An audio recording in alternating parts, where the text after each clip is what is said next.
اللهم صل على سيدنا ومولانا محمد وعلى الجود والكرم وآلہ وصحبہ وبارک وسلم۔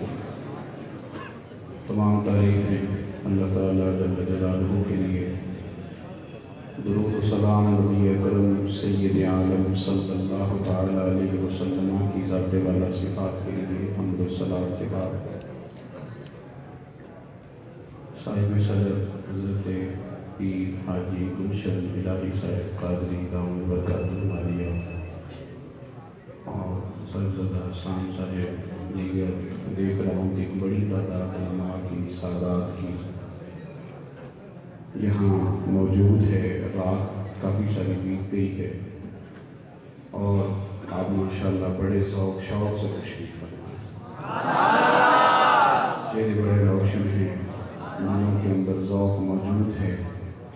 اللہ تعالیٰ آپ کو اس کی برکات عطا فرمائے۔ ایک بات چھوٹی سی مان لیں گے آپ لوگ، یہ موبائل سائلنٹ کر کے جیب میں ڈالیں، اللہ آپ کو خوش ان کو جیب میں ڈالیں، ہو گئی نا ویڈیو؟ نہیں، میں نے جو کہہ دیا میری مان لیں گے، آپ دوسرے کو نہ کہیں، ان کو جیب میں ڈالیں۔ موبائلوں میں تو کام چلتا رہتا ہے، آج تو آمنے سامنے آئے گا، مہربانی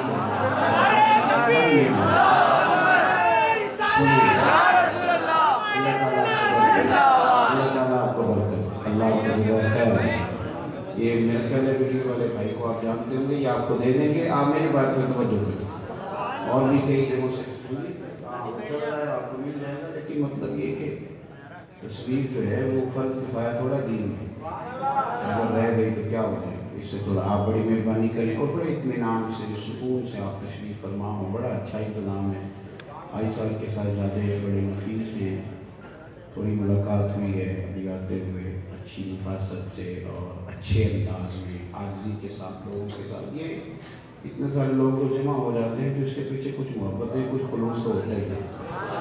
اللہ تعالیٰ انہیں بہتر صلہ عطا فرمائے۔ آپ مجھے تھوڑی موقع دیں تاکہ میں آپ کے ساتھ بات کر سکوں۔ آپ اس آستانے میں بیٹھے ہیں، یہ حضرت سخی کریم کا آستانہ۔ ایک تو یہ ہوتا ہے کہ تقریر کرنا، تقریر انسان کرتا رہتا ہے، پہنچ جاتی ہے، اللہ نے بہت سارے ذرائع بنا دیے، لیکن میں نے اپنی نیت کو حاضر کیا ہے، میں تو یہاں حضرت شیخ بارگاہ کی حاضری کے لیے، آپ بھی بڑے بادب ہو کر ذوق کے ساتھ۔ ہمارے یہاں یہ ہوتا ہے کہ جو لوگ بعد میں آتے ہیں وہ کہتے ہیں سب کچھ ہم نے کیا ہے، حالانکہ ایسا نہیں ہے۔ یہ ہمارے پچھلے تھے جنہوں نے روزے رکھے تھے، ہم تو صرف عید ہی منا رہے ہیں۔ ہمارے دن میں جو عیدیں آئی ہیں، بڑے بڑے کام ان بزرگوں نے کیے۔ حضرت سخی علیہ الرحمہ کے نیچے سید محمد علی رضوی صاحب رحمۃ اللہ علیہ، مجاہد تحریک ختم، بھائی صاحب جانتے ہوئے، دیگر لوگ آپ ان سے بڑا تعارف سنیں گے ان کا، ان کے خاندان کے یہاں لوگ بیٹھے ہیں۔ ہمارے بزرگ حاجی ابو داؤد صادق صاحب رحمۃ اللہ علیہ کا بہت ذکر سنایا کرتے ہیں، ان کی باتیں کرتے ہیں۔ آپ میری بات سنیں گی، میری بات بتاؤ۔ یہ کام کسی کی خوشامد کے لیے نہیں ہے، ہم سمجھتے ہیں یہ سپاس گزاری ہے۔ ہم اگر اپنے اکابرین کو یاد کریں گے تو ممکن ہے کہ کوئی ہمارا بھی نام لے گا، خوشی رکھیں۔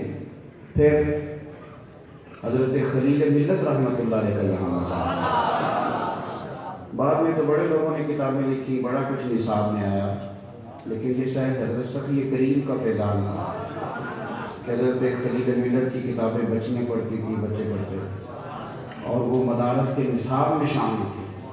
یعنی اس شہر کو یہ اعزاز حاصل تھا کہ حضرت مفتی خلیل خان صاحب برکاتی رحمۃ اللہ علیہ یہاں بیٹھ کے تحریر کرتے تھے اور ہندوستان اور پاکستان میں پڑھا جاتا تھا، اور ان کی چیزوں کو پڑھ پڑھ کے لوگ دین سیکھتے تھے۔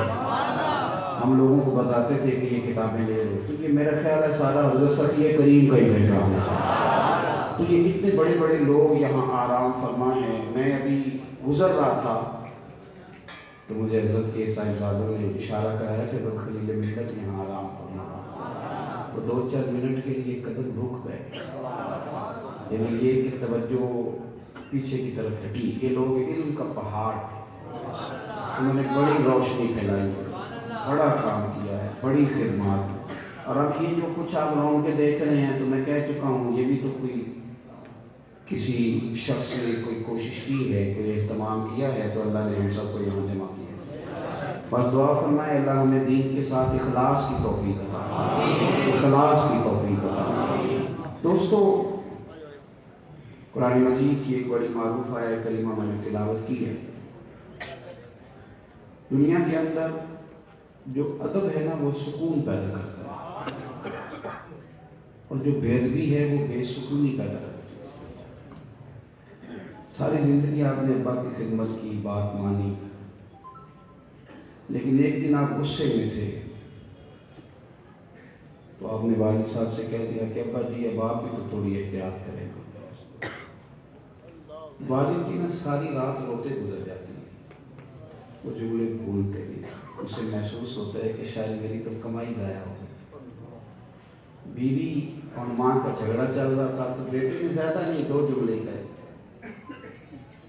اس نے کہا کہ اماں تو بھی تو خیال کیا کرنا، کچھ چیزوں میں تیری بھی غلطی ہے۔ وہ 2 جملے تھے، لیکن وہ رات وہ کئی راتوں کی تکلیف کا سامان بن گئی۔ اماں کو بہت سارے لوگوں کے دیے ہوئے دکھ بھول گئے تھے، پر یہ بات بھولتی نہیں۔ بیٹے کو یوں نہیں کرنا چاہیے، لیکن والد اور والدہ گھر میں انتظار کر رہے تھے۔ بیٹی نے 40-50 ہزار روپے طلب کر لیے، مثال دے رہا ہوں، غریب ہے بہن، اس نے کب تک تھوڑی ضرورت پڑ رہی ہے۔ ماں اور باپ ان دونوں میں سے پلاننگ ہو رہی تھی کہ بیٹے کو کیسے کہیں گے، وہ تو بیچارہ پہلے ہی غریب ہے، اس کے اپنے بھی بچے ہیں، تھوڑی آمدن ہے، مسائل کم اور مسائل زیادہ ہیں۔ وہ سارا دن سوچتے رہے کہ کس طرح کہیں گے، ہمیں حالات کی شدت کا تو اندازہ ہے۔ شام کو بیٹا آیا تو بڑی باتوں کو، جملوں کو ترتیب دے کے کہا، بیٹے بات دل تو نہیں کرتا کہنے کو، پر تیری بہن غریب ہے، بیچاری کو تھوڑی ضرورت پڑ گئی ہے۔ تو بیٹے نے اٹھ کے نا ابا کا ہاتھ چوما، ماں کا ہاتھ چوما، اور اس نے کہا مجھ سے ڈر ڈر کی بات کیوں کرو، 50 ہزار کی کیا بات ہوئی، آپ حکم کریں، جان بھی آپ کے لیے آپ نے یہ جملہ کہہ کے چلے گئے، لیکن ساری رات رو رو کے دعائیں مانگی آپ کے لیے، تکیہ بھی کیا والدین۔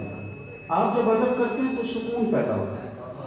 وہ اس دن نہ محسوس ہی ہوا، نہ بلڈ پریشر ہوا، نہ شوگر نے درد کری، نہ کوئی اور، وہ سکون آ گیا۔ کیونکہ آپ ایک شاگرد ہے، وہ PhD کر گیا ہے، بہت موٹی تنخواہ ہے، بڑے وسائل، لیکن اس نے ایک ایسے استاد سے بھی تعلیم حاصل کی جو میٹرک ہیں اور PTC ہیں۔ پرائمری میں اسے پڑھایا کرتے تھے، علی پنار اور بے بکری، لیکن شاگرد اب PhD ہو گیا، بہت مالدار ہو گیا، تو وہ گاؤں آیا، واپس محلے آیا، اور وہ بہت بڑی پجاروں پہ آیا، اور 1.25 کروڑ 1.5 کروڑ کی گاڑی پہ، استاد صاحب پگڈنڈی پہ چل رہے تھے سائیکل پہ۔ اس نے استاد جی کا چہرہ دیکھا تو وہ نہ اتر آیا پجاروں سے، نیچے اتر کے سلام کرے۔ اب کہا استاد جی اگر آپ مناسب سمجھیں تو میں گاڑی میں بٹھا کے نہ چھوڑ رہا ہوں۔ استاد جی نے ماتھا بھی چوما، دعا بھی کری، بیٹھ وہ دوبارہ سائیکل پہ گئے سائیکل پہ ہی، لیکن سارے رستے یوں محسوس ہوا کہ آج سائیکل میری پجاروں سے مہنگی ہو گئی۔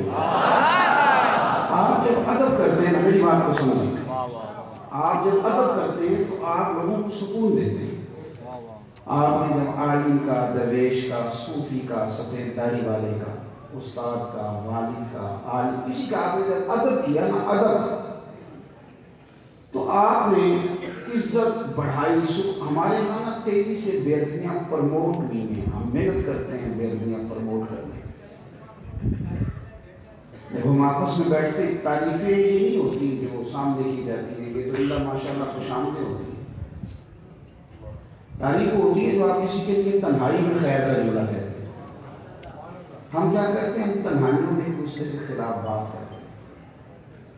اس کا نقصان یہ ہوا ہے کہ معاشرے میں لوگ ایک دوسرے سے دور ہو گئے ہیں۔ آپ نام لے رہے ہیں کسی محکمے کا، پوچھ رہے ہیں کہ پولیس والے اچھے ہوتے ہیں، پٹواری، تاجر، سیاستدان، کہنے آپ نے کون سے کسی کو بتانا ہے، مولویوں کے بارے میں کیا کہا ہے، بھلا کیا ہوا ہے؟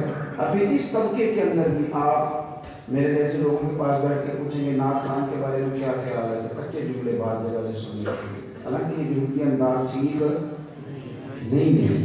وہ جو نعت خان ہے نا، اس کا معنی یہ ہے کہ وہ مدینے والے کی تعریفیں کرتا ہے۔ کمزوریاں ہیں، غلطیاں ہیں، ان کی اصلاح کی آپ بات کریں گے، لیکن آپ بیدریاں پروموٹ نہیں کریں گے۔ ہم نے ایک دوسرے کے خلاف باقاعدہ ماحول بنائے ہیں، اس کا نقصان یہ ہوا ہے کہ سب کا ادب رخصت ہو گیا، اور اگر کبھی ادب کی ہم بات کرتے ہیں تو لوگ جس طبقے سے ہے وہ اس کے آداب بیان کرنے لگ جاتا ہے۔ میں بات کروں گا کہ آپ مجھے لوگ موجود کہتے ہیں، ہم آپ کی عزت کریں، پیرانے نظام کا احترام کریں، اس طرح مان کے نہ عزت لی جاتی ہے نہ اس کا لطف آتا ہے۔ ہم نے کرنا یہ ہے کہ معاشرے کے اندر ادب ہو، اور یہ جو ہمارے سیاسی لیڈر ہیں آپ کا جو کچھ کر رہے ہیں اور ان کے جو کارکن ہیں، انہوں نے بھی بیدریاں بڑی پرموٹ کی ہیں، کچی زبان استعمال کرتے ہیں، ایک دوسرے کے بارے میں ان کے لب و لہجے کے اندر توہین ہے، تضحیک ہے، طنز ہے۔ معصوم قومیں یہ کام نہیں کرتی، ایک دوسرے کا ادب۔ حضرت عبداللہ بن عباس رضی اللہ تعالیٰ عنہ کو میرے نبی پاک علیہ السلام نے علم و فضل کی دعا عطا فرمائی، وہ حضور کے چچا کے صاحبزادے تھے۔ آج حضرت بریلوی رحمۃ اللہ علیہ نے لکھا ہے کہ باوجود اس کے کہ انہیں حضور کی دعا حاصل ہے، پھر بھی انہیں پتہ چلتا تھا کہ فلاں صحابی کے پاس کچھ احادیث ہیں تو چلے جاتے تھے، جا کے ان کے دروازے پہ بیٹھتے تھے۔ اور حضرت عبداللہ بن عباس فرماتے ہیں حضرت زید بن ثابت رضی اللہ تعالیٰ عنہ کے پاس حدیثیں سننے جاتا تھا۔ نوجوانوں غور کرنا، فرماتے ہیں میں جاتا تھا پر میں نے کبھی استاد جی کے دروازے پہ دستک نہیں کی، دروازے پہ بیٹھا رہتا تھا، وہ اپنی مرضی سے جب آتے تو میں اسے عرض کرتا حضور مناسب سمجھیں تو مجھے حضور سید عالم کی چند احادیث نہیں پڑھا دیتے۔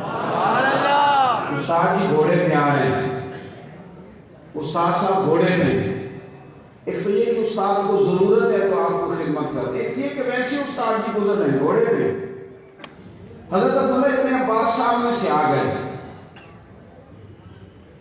دوڑ کے جا کے استاد جی کے گھوڑے کی لگام تھامی، تو زید بن ثابت فرمانے لگے آپ یہ کیا کر رہے ہیں، اس کی کوئی ضرورت نہیں کی، آپ بڑا اللہ نے آپ کو اعزاز دیا ہے، خاندان رسول میں سے، تو جناب عبداللہ بن عباس فرمانے لگے اور لوگوں کے بھی اس طرح نا معاشرے میں ادب فروغ پاتا ہے۔ فرمانے لگے ہمیں بتایا اور سکھایا گیا ہے کہ ہم نے علماء کی عزت کرنی۔ انہوں نے یہ لفظ کہے تو جناب زید بن ثابت گھوڑے سے نیچے اترے، حضرت عبداللہ بن عباس کا ہاتھ چوم لیا، نے کہا جناب آپ یہ کیا کر رہے ہیں؟ فرمانے لگے ہمیں بھی سکھایا گیا ہے کہ خاندان رسول کا احترام کریں۔ آپ جب ادب کرتے ہیں، آپ کا جب انداز ادب والا ہوتا ہے، جب آپ کا لب و لہجہ، آپ کسی کے بارے میں آپ کے نام کہہ کے بات کریں، آپ اسے اچھے لفظوں سے یاد کریں، آپ ایک دوسرے کی ضرورت کو محسوس کریں۔ مطلب یہ کہ یہاں نعرے میری لگیں گے، فوٹو بھی میری آئے گی، لیکن یہاں مہمان خصوصی وہ بھی ہے جس نے محفل سے پہلے جھاڑو دیا۔ یہاں مہمان خصوصی وہ بھی ہے جو سامنے نہیں آیا تو اس کا بڑا دل کرتا ہے کہ یار حضرت سخی کے مہمانوں کو لنگر میں کھلاؤں، وہ بھی تو مہمان خصوصی ہے نا بھائی، جسے کیمرے کی آنکھ نہیں دیکھتی پر مدینے والے کی آنکھوں سے دیکھتی ہے، حضور اس کو دیکھ رہے ہیں۔ ہم نے یہ کیا ہے، یہ دیکھیں یہ اسپیکر والے صاحب اگر مائک نہ چلائیں تو کام چل جائے گا، کیوں نہیں ایک دوسرے کی ضرورت محسوس ہے، ایک دوسرے کا اکرام کریں، ادب معاشرے میں فروغ پائے، ایک دوسرے کے بارے میں اچھے کلمات، اور مسلمان ہوتے ادب والا ہے۔ ادب کا معنی ہوتا ہے کہ آپ کی ایک حد ہے، آپ اس کے اندر رہیں گے، اس سے باہر نہیں جائیں گے، پھر آپ بولتے بھی سوچ کر ہیں، چلتے بھی سوچ سمجھ کے ہیں، پھر آپ اپنے دائروں کے اندر اپنی خدمات سر انجام دیتے ہیں۔ اور ہمیں یہ حکم دیا گیا ہے کہ نبی کریم صلی اللہ تعالیٰ علیہ وسلم کا جو ادب ہے نا، میری طرف توجہ فرمائیے، حضور کا جو ادب ہے نا، غیر ارادی طور پر بھی اور مجبوراً بھی تم سے کوئی ایسا کام نہ ہو جس سے محسوس ہو کہ بےدبی ہوئی۔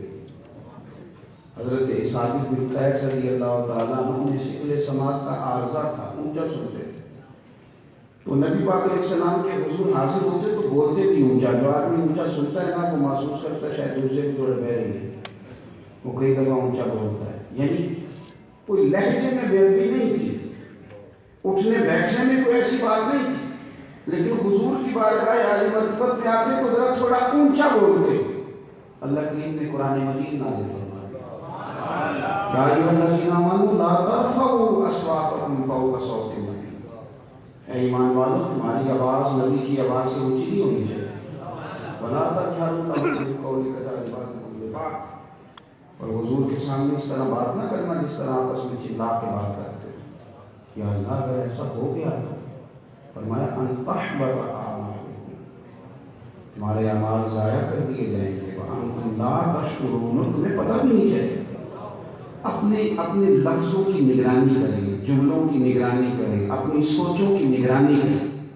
جو آپ کی سمجھ میں آئے وہ کہہ دینا, یہ کوئی کمال نہیں ہے. بے باکی اور بے حیائی میں فرق ضرور ہونا چاہیے. بے باک ہونا اور بات ہوتا ہے, اور شرم و حیا کو چھوڑ دینا یہ اور پھر یہ کہ ایک جگہ میری ہے ہی نہیں, اگر میں وہاں جاؤں گا تو میں لوگ مجھے کہیں گے کہ آپ کو اوور ہو گئے. جو چیزیں ہماری بحث کی نہیں ہیں ہمیں ان چیزوں میں الجھنا نہیں ہے. ہم نے وہاں ادب کرنا, ہم نے اپنی حد کے اندر رہنا ہے. اب ہمارے کچھ لوگ ایسے ہیں جو کہتے ہیں میں چونکہ بہت زیادہ تیز ہوں اور مجھے بڑا سلیقہ آتا ہے لوگوں کو قابو کرنے کا. بڑا زمانہ تیز آ گیا, پہلے لوگ شیشے میں اتارتے تھے, اب تو چھوٹی سی شیشے میں اتارتے ہیں. اب لوگ سمجھتے ہیں کہ میں بہت فاسٹ ہوں اور میں بڑا سمارٹ ہوں, تو میں بہت سارے لوگوں سے فرینک ہو گیا ہوں. میری جو طبیعت میں آئے تھوڑی دیر تشریف رکھیں سارے حضرات, اللہ آپ کو جزائے خیر. ٹکٹ دیکھیں میری طرف, آپ لوگ بیٹھے, اللہ آپ کو برکت عطا فرمائے. میں تو پہلے ہی 15-20 منٹ کا ارادہ لے کے آیا. آپ اور تو نہ ڈرائیں ہمیں, مہربانی اثر کرے نہ کرے سن تو لے میری فریاد, اور نہیں ہے رات کا طالب یہ بندہ آزاد, آپ مہربانی فرمائیں.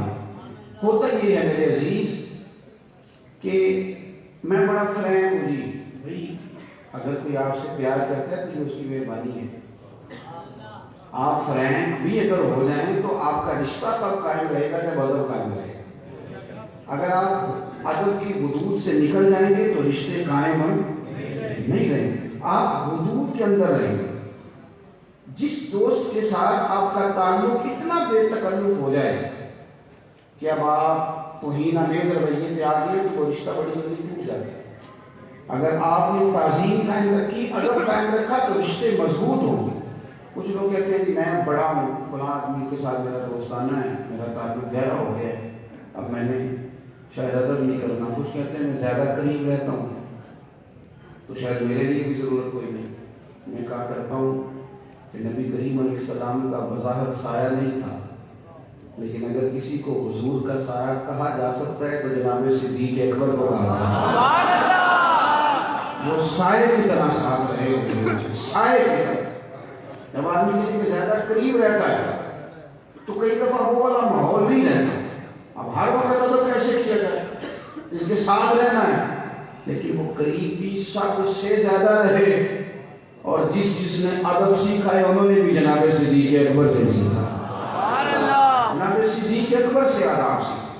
حضور سید عالم کی بارگاہ میں کبھی نظر اونچی نہیں کی, کبھی لب و لہجے کو زیادہ جنبش نہیں کی. انداز بڑا. بخاری شریف میں آپ کو ملے گا, کریم محبوب علیہ السلام نے قبیلے کی صلح کرانے تشریف لے گئے تو فرمایا اگر میں دیر سے آیا تو جماعت کرا لے گا. پتہ تھا صحابہ کو جب حضور موجود نہ ہو تو جناب صدیق اکبر, انہیں پتہ تھا. جناب صدیق اکبر مصلی پہ کھڑے ہو گئے, نماز ہو گئی, یعنی نماز یعنی عین حالت نماز میں. تو سرکار نے تشریف لے آئے اور صحابہ نے ہاتھ میں ہاتھ مار کے جناب صدیق اکبر کو مطلع کیا کہ حضور آ گئے, یعنی نماز ہو رہی ہے عین حالت نماز میں. نبی کا ایک شعر ہے, سمجھ آ جائے تو تب بھی ٹھیک ہے, نہ بھی آئے تو پڑھنے والے کو مزہ آئے گا. نبی کا ایک شعر ہے, درویش اپنی نقل و لہجے میں بات کرتے ہیں, جب وہ اشارہ کیا نا جو ہاتھ میں ہاتھ مارا تو ادھر صدیق اکبر سمجھ کے حضور آ گئے تو ایک قدم پیچھے ہٹایا, ایک قدم. درویش بول پڑے, کہنے لگے نماز پڑھا کہ میں تیمار بیٹھا. نماز پڑھا کے لگتا ہے پر بیٹھا میں نے کہا بھول گیا بھول گئی یعنی ہوں سوم صلاتا ایک کو یار دا فکر پہ آئی حضرت صدیق اکبر نے قدم پیچھے ہٹایا کہ حضور نے فرمایا ابو بکر نماز پڑھا ہم میری بات کو سمجھے انہوں نے دوسرا قدم پیچھے ہٹایا تو حکام نے اپنے استادوں کو ساری زندگی یہی سنا ہے کہ الامر فوق القدر سنا یہی ہے کہ حکم آ جائے تو حکم ماننا ہے لیکن یہاں کیفیت کیا ہے 3 دفعہ قدم پیچھے کیا 3 دفعہ حضور نے کہا نماز پڑھاؤ لیکن صدیق اکبر ہٹ گئے سرکار مصلی پہ آئے عین حالت نماز عین حالت نماز تکمیل نماز پڑھنا حضور نے ایک جملہ کہا اور جواب میں جناب صدیق اکبر نے بھی یہی بات کہی لمبی باتیں سننے کے بعد میں جب کسی کو اثر نہیں ہوا تو اس کا معنی یہ ہے کہ وہ دیر میں جگہ نہیں دینا چاہتا تھوڑی دیر کانوں کی لذت چاہتا ہے لیکن انہوں نے سیکھنا تھا ایک جملہ سیکھ کے چلے گئے عمر گزار دی اسی کے ساتھ اسی پر طے کر دی اپنے معاملات ایک جملہ حضور نے پڑھا اور بڑے خوبصورت لہجے میں بڑے میٹھے انداز میں کریم فرمانے لگے جب میں نے کہا تھا تو نماز پڑھا دینی چاہیے جناب صدیق اکبر کے آنسو نکل آئے ہاتھ باندھ دیے اور جواب میں ایک جملہ کا عرض کی حضور اب ابو کا ابا کے بیٹے کی اتنی ضرورت بھی نہیں کہ مدینے والے رسول کو نماز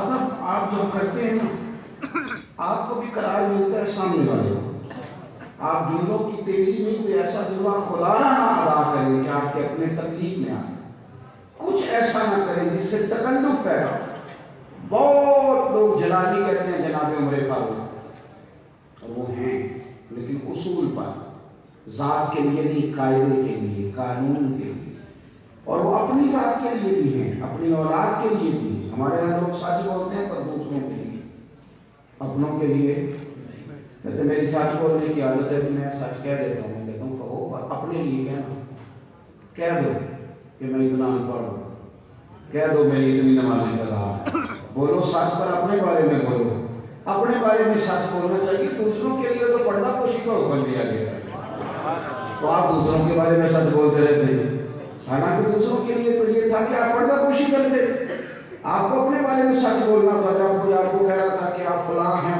تو وہ کہنا چاہیے تھا نہیں میاں مجھے تو پتہ ہے نا میں جو ہوں یہ آپ اس کو گھبراہٹ کو کم کریں لیکن دوسروں کے بارے میں حضرت فاروق اعظم رضی اللہ تعالیٰ باوصول آپ گھر میں عرب کے اندر نا خوشبو بڑی مہنگی ہے آج بھی آپ دیکھ لیں ولیمہ شریف میں تو سنار والی دکان کے ساتھ خوشبو والی دکان ہوتی ہے جتنا کرایہ وہ دیتا ہے اتنا یہ دیتا ہے بڑا مہنگا کام خوشبو والے غنیمت میں آئی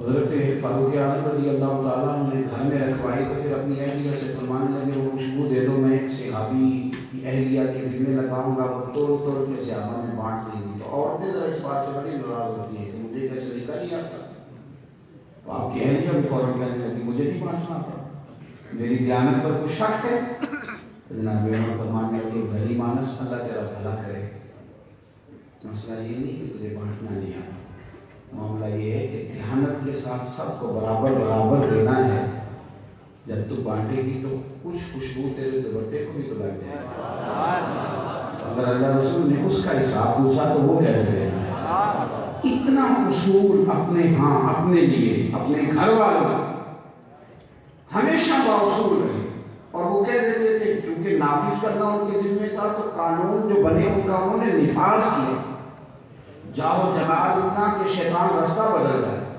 لیکن میرے بھائی وہ باقی جگہوں پہ جب بات آتی تھی نا دروازہ رسول ادب رسول تو پھر انہوں نے اپنا نبو رہ دینا ہمیشہ جھکا کے رکھا ہمیشہ ضروری نہیں ہے کہ ہر جگہ آپ ادب کراتے تھے کچھ جگہ ادب کرنا سیکھ لیں زندگی جینے میں مزہ ہے آپ کو کیفیات نصیب ہوں حضرت عمر فاروق رضی اللہ تعالیٰ عنہ گلی سے گزرنا ہے مسجد شریف جانے کے لیے تو ایک گھر کا پرنالہ بہہ رہا ہے پانی آیا تو ظاہر ہے کچی چھت سے جب پانی آتا تھا تو وہ ساتھ مٹی بھی لاتا تھا کپڑے ہاتھ کے آلودہ ہو گئے لوگوں سے پوچھا یہ کیا معاملہ حضرت عباس رضی اللہ تعالیٰ عنہ کے گھر کا پرنالہ ہے اکثر نمازی گزرتے ہیں تو یہ کپڑے اس کی وجہ سے آلودہ ہو جاتے ہیں. حضرت فاروق اعظم امیر المومنین پکڑا پرنالا اور کھیل دیا. ان سے کہیے گا کسی اور جانے لگا. حضرت عباس آئے, لوگوں نے کو کھیل دیا, اور یہ بخاری شریف میں حدیث یہ سر آپ کو ملے. فرمایا وہ کھیل دیا سیدنا فاروق اعظم نے. جناب عباس رضی اللہ تعالیٰ عنہ زیر لب مسکرائے, فرمانے لگے اگر عمر نے کھیڑا تو لگائیں گے بھی عمر. کہ جناب آپ سیدنا فاروق اعظم کی بات کر رہے ہیں, فرمایا وہی لگائیں گے. حضرت عباس مسجد میں گئے تو جناب فاروق اعظم نے وہ سارے دلائل جو پرنالہ کھیلنے کے پیچھے تھے, وہ ساری حکمتیں, وہ ساری بیان کر دی. کہ جناب کپڑے آلودہ ہوتے تھے, لوگوں کو تکلیف ہوتی تھی, یہ معاملات کیا آپ کسی اور سمجھ لگانا چاہیے. حضرت عباس کہنے لگے آپ جو کہہ رہے ہیں وہ بھی ٹھیک ہے, اور جو آپ نے کیا یقیناً وہ بھی ٹھیک ہی ہوگا. ایک جملہ کہہ دوں, جناب کہہ لیجیے. فرمانے لگے جب مکان بنا رہا تھا, چھت ڈال رہا تھا نا, تو حضور بھی تشریف لائے تھے, اور یہ جو آپ نے وہ کھیڑا ہے یہ حضور نے اپنے دستے مبارک سے لگایا تھا. ٹھیک کیا آپ نے وہ کھیڑ دیا, آپ نے درست ہی کیا ہوگا. آپ نے جو اسباب بیان کی, کھیڑنے کی وجوہات بیان کی, وہ ٹھیک ہے, لگایا حضور نے تھا. وہ یاد اس مسئلے کو سمجھو کہ کچھ جگہ ایسی ہونی چاہیے جہاں آپ کا نام کیفیات والا. اب حضرت عمر چپ کر گئے. کبھی کبھی رونا بھی چاہیے, یہ بھی بڑی ساری چیزیں ہیں جن کو صاف کرنا ہے. کبھی کبھی رونا چاہیے, کھول کے روئے فاروق اعظم. حضرت عباس کا بازو تھاما, لوگ دیکھ رہے ہیں اب کیا بنے گا. اسی جگہ لائے جہاں سے وہ پرنالہ کھیلا تھا, وہ اٹھایا. وہ عمر جس کو کیسر و کسرا والے کہیں 2 منٹ بعد سنو, تو عمر کے ٹائم کے لیے دوڑ جاؤ. اسی فاروق اعظم نے پھر گردن جھکائی اور جناب عباس سے کہنے لگے میرے کندھوں پہ چڑھ کے اس کو دوبارہ لگائیے. ہم لوگوں کو بتانا چاہتے ہیں کہ جب ادب رسول کی باری آئے تو پھر وجوہات نہیں دیکھی جاتی, پھر رسول کائنات کی غلامی دیکھی جاتی, رسول کی غلامی دیکھی جاتی, پھر وجوہات اسباب نہیں, پھر غلامی. ہمارے بچے جب سے اپنی مرضی کا بولنے لگے ہیں اور معافی ضمیر کہنے کے لیے جب سے انہوں نے یہ شوق پیدا کیا ہے کہ جو میرے منہ میں آئے گا میں کہوں گا, تب سے حلال. اور بالخصوص یہ جو ٹی ویوں پہ تبصرے رات کو ہونے لگے, یہ تو باقاعدہ پروموٹ کیا جاتا ہے کہ دوسرے کی پگڑی کیسے کھولنی, توہین کیسے کرنی. وہ بات پھیلتے پھیلتے گھروں کے اندر تک آ, اور بہت سارے لوگ یہ سمجھتے ہیں کہ میں نہیں کسی کو معافی دیتا. تو میاں آپ کانٹے ہو رہے ہیں, آپ تکلف پیدا کر رہے ہیں.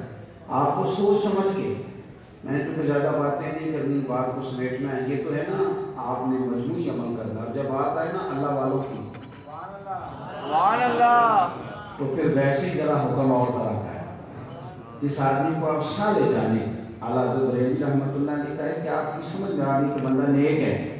اب کوئی بات آپ کو وضاحت ایسی محسوس ہو رہی ہے کہ وضاحت طلب ہے, اس کی کوئی اچھی تعبیر کر لیں, کوئی اچھا ترجمہ کر لیں. نہ کچھ مل سکے تو ترمذی شریف میں حدیث ہے, حضور نے فرمایا اتقوا فراست المؤمن فانه ينظر بنور اللہ او کما قال صلی اللہ علیہ وسلم.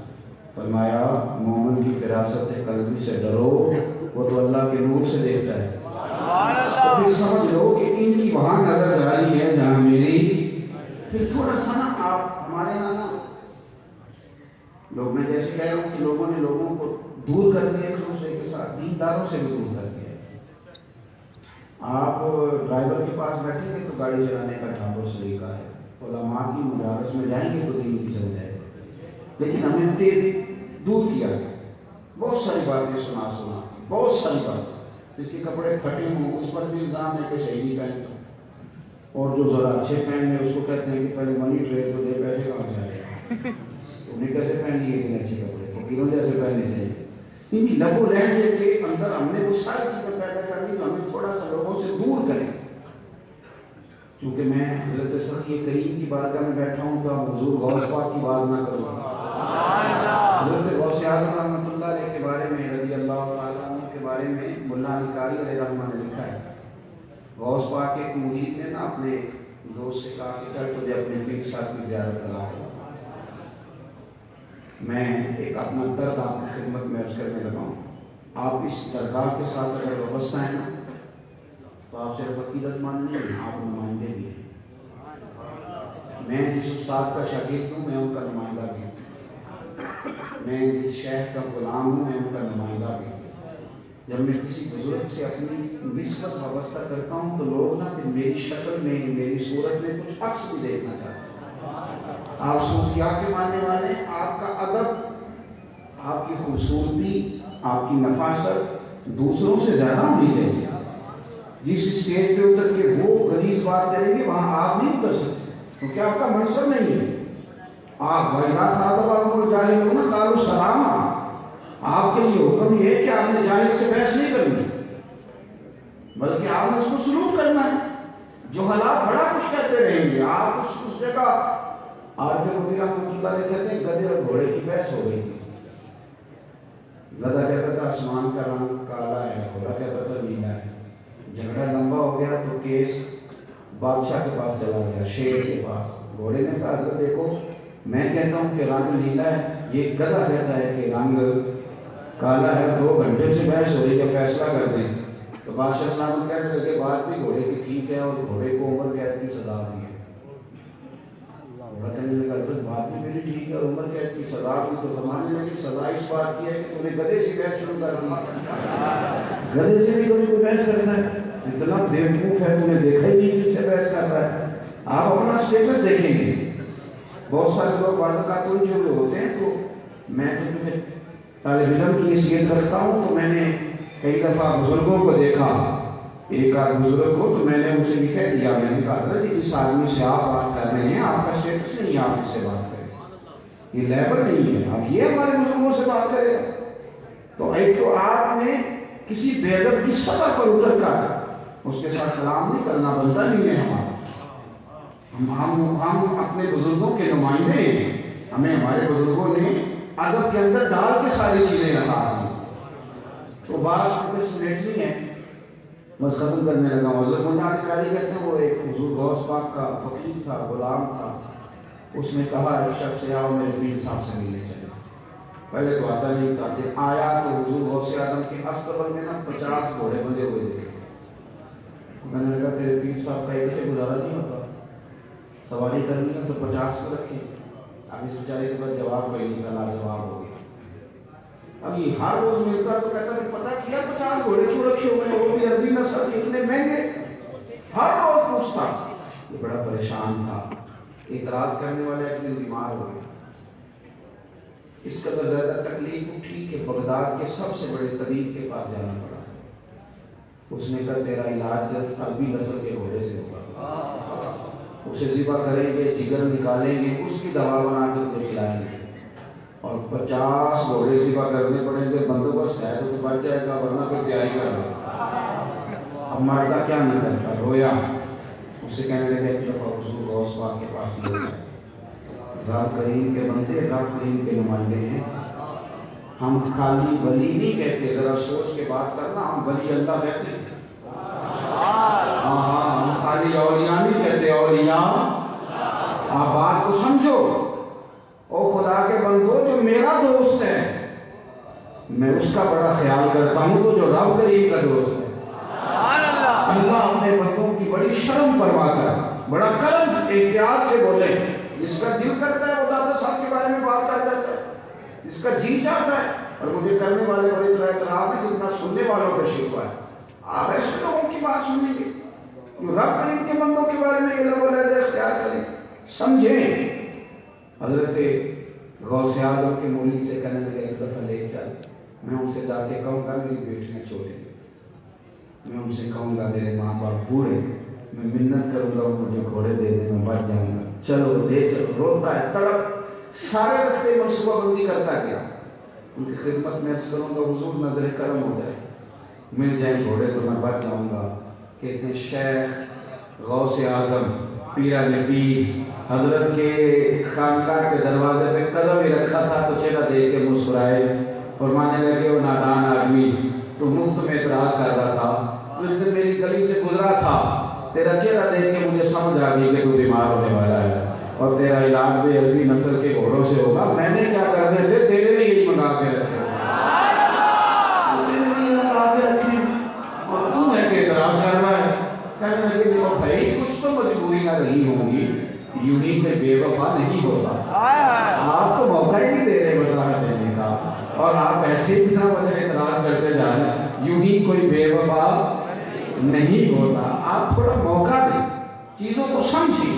وقت یاد اللہ منوشتا نہیں مبشرا من الذنب نہ بعد ذنب. ہم بدگمانیاں پیدا کر رہے ہیں اور ہم خود اپنے.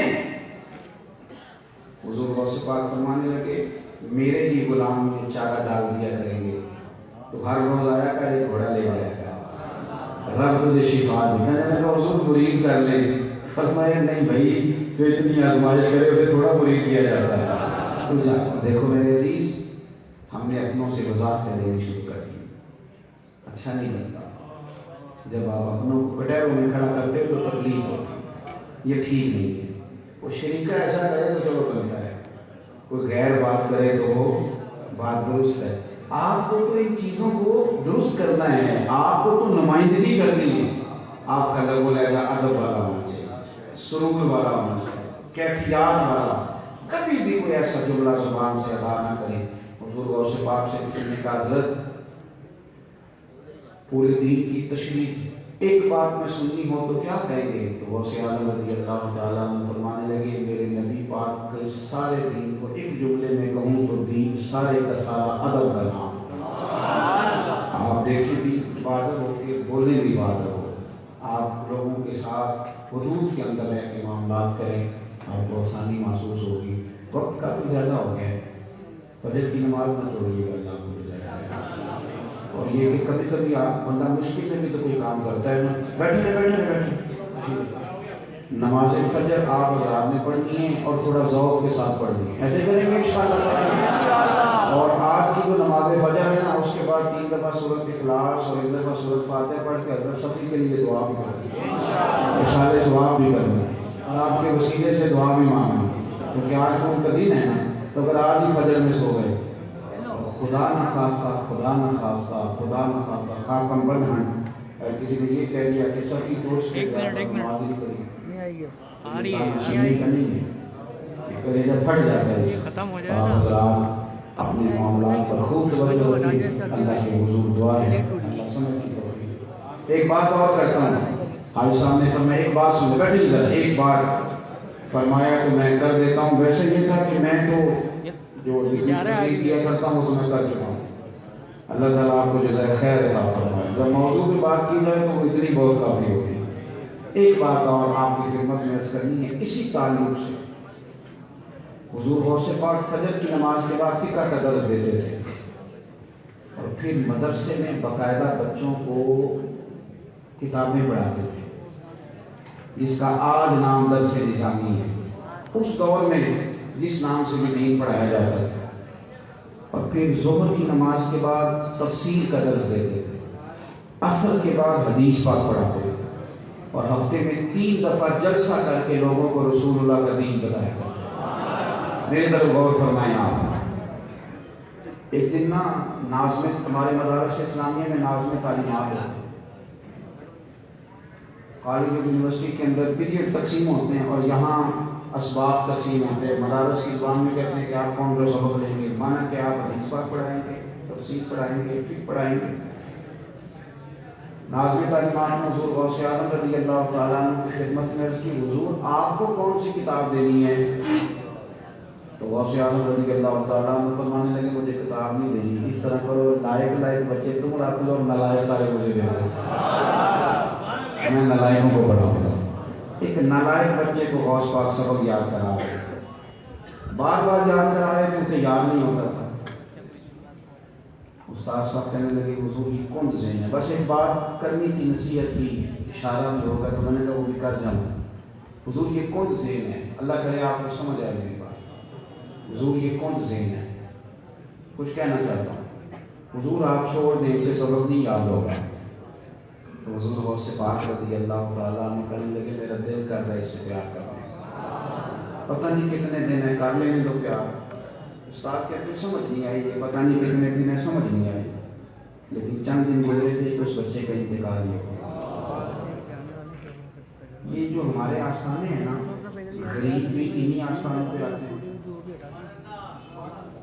یہ بندہ اب نارمل ہوتا ہے، ملانگ ہوتا ہے اسے تو نہیں پتا ہوتا میں نے جانا کدھر ہے، اس کے دل میں کون بات ڈالتا ہے کہ جا جا کے کتنی مزار کے یار سمجھو نا میں کیا ہوتا آپ میری بات کو سمجھو. آپ تنگ ہو رہے ہیں یہ کدھر آ گیا، فلانا کدھر آ گیا، فلاں کدھر پہنچ گیا. اب بات کو سمجھیں، ان کمزوروں میں یہی آنا ہے، اس لیے کہ یہی تو وہ جگہ ہے ان رحمت اللہ قریب من المحسنین. یہاں رحمت ہے، یہاں آ جائے. اور لوگ بھی لنگر، امیر آدمی کو کیا ضرورت ہے لنگر کھائے، یہ غربا. میری گزارش رہتی ہے ان لوگوں سے جو نمائندے ہیں کسی جگہ کے، ان کا لب و لہجہ بہت ہی بڑا ہونا چاہیے، حوصلہ بہت بڑا ہونا چاہیے، آپ کا ظرف وسیع ہونا چاہیے.